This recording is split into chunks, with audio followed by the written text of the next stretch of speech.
Hi everyone.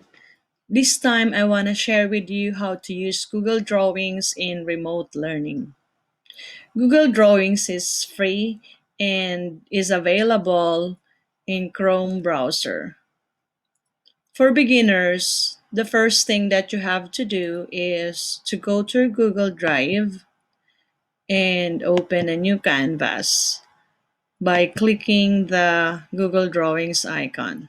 Okay, so for example, I click that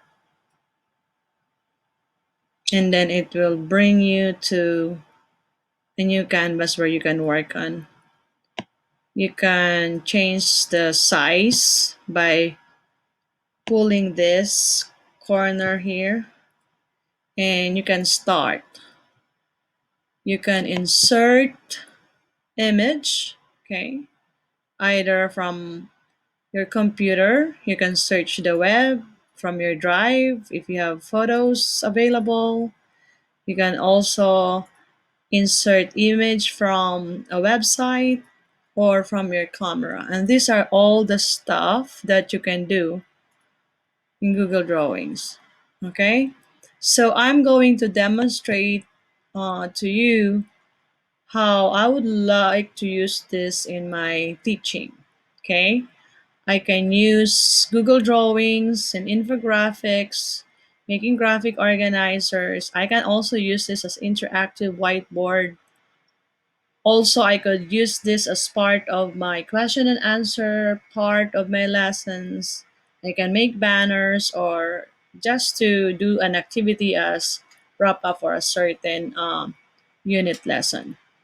Okay, so let me show you a simple demonstration. For example, I want to use a shape, okay, say a cube.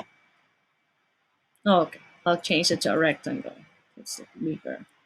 So I wanna use this rectangular box, okay, in explaining volume of regular solid, for example. So with Google Drawings, the good thing is, even though you already have this three-dimensional figure, you can still annotate it with writing whatever label that you like, or word or words or numbers, because using that scribble you can write on it. For example, you want to label this side as 2 cm, okay, say for example that is the height of the box, and then here you have 5 cm, for example. Okay, sorry,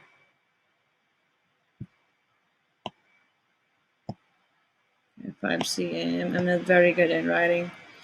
And then the width, for example, is 1 cm.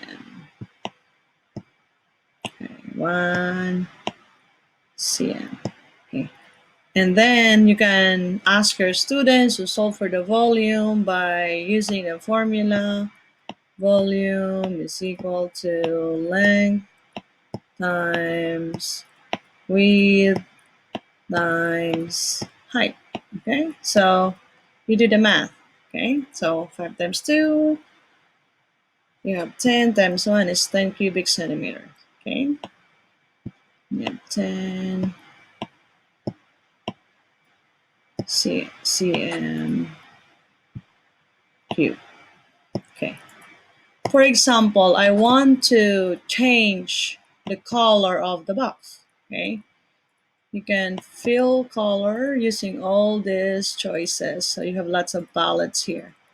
Okay, say for example, I want to change that into red. There you go. Okay, now what if I don't like this anymore? So it's easy for me to delete this. I'll put them in the box and click delete. It's gone. Okay. So aside from that, there are other things that you can do with Google Drawings. In Google Drawings, you can insert, okay, an image For example, you want to upload from computer a QR code, then you can paste it. Okay, you can also insert shapes, arrows, callouts, and equation. Okay, and then aside from that, you can also use your Bitmoji to make some infographics. Okay, and then the select line function here, and then you have lots of choices that you can choose from. Scribble is what I usually use for writing. Okay, example, I want to write. That's what I do. And then if I don't like it, I can delete it. You can insert table, and then when you insert table, okay, it's the same as in Google Docs. You can modify the number of rows and columns. Then you can insert chart, either bar graph, column, line, pie, and so on. Even you can even get from sheets. Okay, I want to show you here other stuff that I pre-made for you, so it's quicker for me to walk you through. So, for example, the graphic organizers that I practice on doing, and some of this I've been using them for a long time. But I want to show you how to use shapes in making templates. Okay, for example, I want the Venn diagram. I'll simply copy and paste that, so I will get the same size. Okay, for two concepts that I wanna differentiate, and then you're going to click that fill color icon, and then you have to click transparent. Okay, click transparent so you can actually write on those. Okay, for example, I wanna put here facts.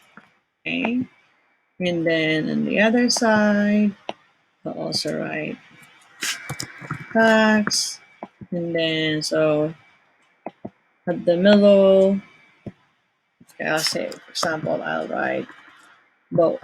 Okay. Now the good thing about this is you can also hyperlink. Okay, you can also hyperlink those concepts that you want your students to work on. Say the same as what we did with Google Docs or Google Slides. You can hyperlink some of those labels that you want to work on farther. Okay, so these types of wave stream map, what I use there, I went to insert and click this diagram here, and then you can actually create like hierarchy. Okay, so that's where I got my tree map. And then you can also use shapes, okay, in making your own flow map. And then you can insert pie graph and so on. Okay, there are lots of things that you can do with charts and diagrams. Okay, so you can also use Google Drawings as interactive whiteboard. For example, this Google drawing here that I want to use for vectors, lesson on vectors. What I did was I went to insert image, and then I search images of house. I say transparent house image, and then you can click all of those. For example, this one, I chose it, and then I just click insert. Okay, and then I search for image of a church and a school. And during virtual meetings or during Google Meet, okay, maybe Zoom or Google Meet or whatever platform you have, you can use this as like an interactive whiteboard. For example, you want your students to measure the total distance taken from house to school, and then from school to house, or I'm sorry, house to school, school to church, and church to home. Okay? Or you can even ask them how far. If there's one straight shot from church to school, how long would it be? Okay, so you can write, okay, using scribble. Okay, so what is the resultant displacement, for example?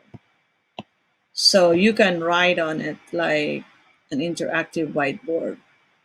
Okay, so that's another strategy.